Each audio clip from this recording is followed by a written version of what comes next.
ইদানিং সোশ্যাল মিডিয়াতে একটা বিষয় খুব বেশি ঘুরপাক খাচ্ছে এবং বিভিন্ন দিনী ভাইয়েরা বিভিন্নভাবে প্রশ্ন করে যাচ্ছেন যে হুজুর আবু আদনান নামক একজন ধর্মীয় আলোচক তিনি তার বিবিকে তালাক দিয়েছেন। তালাক দেওয়ার পরে আবার বিবিকে নিয়ে 40 দিন 1 মাস পার হওয়ার পর আবার তিনি তার সেই তালাকপ্রাপ্ত বিবিকে নিয়ে সংসার করতেছেন, এটা কতটুকু? এবং অনেকে প্রশ্ন করেন যে হুজুর তার বিবিকে তালাক দেওয়ার পরে, আমরা জানি তো বিবিকে তালাক দেওয়ার পরে আরেকজনের কাছে বিবাহ দিতে হয়, যেটাকে সমাজে হিল্লা বিবাহ অর্থাৎ হালালা করতে হয়। সমাজ শরীয়তের বিধিনিয়মগুলিতে হালালা বলে, সমাজ বুঝে হিল্লা বিবাহ। যে হিল্লা বিবাহ ছাড়া তো আমরা জানি এটা বৈধ না। উনি কি ওনার বিবিকে হিল্লা বিবাহ দিয়েছেন কিনা, দিলেও তো যে সময়ের মধ্যে তো ওনার কাছে আসা সম্ভব না।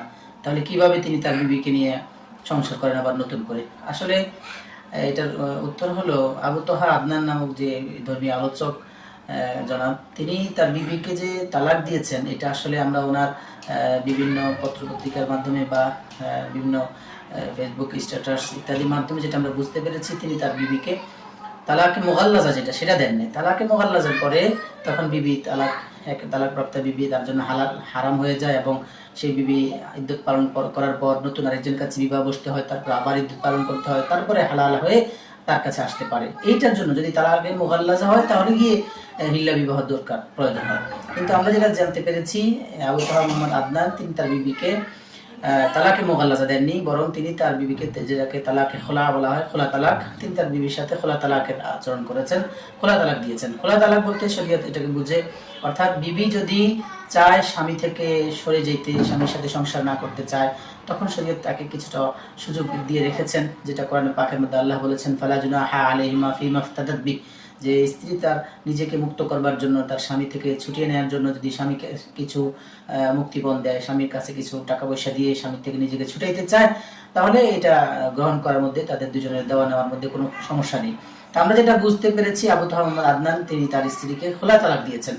আর খোলা তালাকের মধ্যে যদি সংখ্যা উল্লেখ না করে, এটা শরীয়তের বিধান, আপনি ফিকহে হানাফির কিতাব, হেদায়াত সহ বিভিন্ন কিতাব ঘাটলেই এই বিষয়টা স্পষ্ট পাবেন।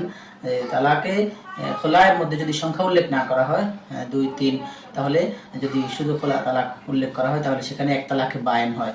তো এক তালাকে বায়েনের বিধান হলো, হুকুম হলো, কেউ তার স্ত্রীকে তালাকে খোলা দেওয়ার মাধ্যমে যদি খোলা দেয় তাহলে এক তালাকে বায়েন হয়। আর এক তালাকে বায়েনের পরে সে যদি তার স্ত্রীকে আবার আনতে চায়, ইদ্যতের মধ্যে হোক অথবা ইদ্যত শেষ হওয়ার পরে হোক, তার স্ত্রীকে আবার আনতে চায়, যেহেতু খোলা তালাকের মাধ্যমে এক তালাকে বায়েন হয়েছে, তো আবার আনতে পারবে। এটার জন্য হিল্লা বিবাহ জরুরি না, কারণ এটা তালাকে মোগাল্লাজা না। তালাকে মোগাল্লাজার মধ্যে হিল্লা বিবাহ জরুরি, যেটাকে আমরা সমাজে হিল্লা বিবাহ বলে। আসলে শরীয়তের বিধানে, শরীয়তের পরিভাষায় এটাকে হালালা বলে।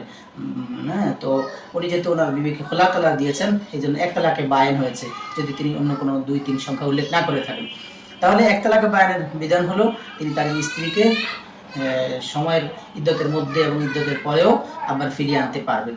তো আমরা যেহেতু তার স্ত্রীকে ফিরিয়ে নিয়ে এসেছেন, এটা এবং তার লেখা, তাদের লেখনী বক্তব্যের মাধ্যমে বুঝি যে তিনি তার স্ত্রীকে খোলা তালাক দিয়েছেন, সেই হিসাবে উনি তার স্ত্রীকে আবার ফিরিয়ে এনেছেন। আর এক তালাকে বায়ানের পরে স্ত্রীকে সময়ের মধ্যে হোক অথবা ইদ্যতের বাহিরে হোক সাক্ষী এবং নতুন মোহরের মাধ্যমে ফিরিয়ে আনা যাবে। সেই হিসাবে তিনি তার স্ত্রীকে নতুন বিবাহের মাধ্যমে নতুন মোহর নির্ধারণ করে সাক্ষী রেখে নতুন করে বিবাহ বন্ধনে আবদ্ধ হয়েছেন। তবে হ্যাঁ, এখানে একটা বিষয় জানা দরকার, যে যেহেতু এক তালাকে বায়েন হয়ে গেছে, এই জন্য স্বামী আবু মোহাম্মদ আদনান পরবর্তীতে তার স্ত্রীকে আর সামনে 3 তালাকের মালিক তার কাছে নেই, মালিকানা তার কাছে নেই।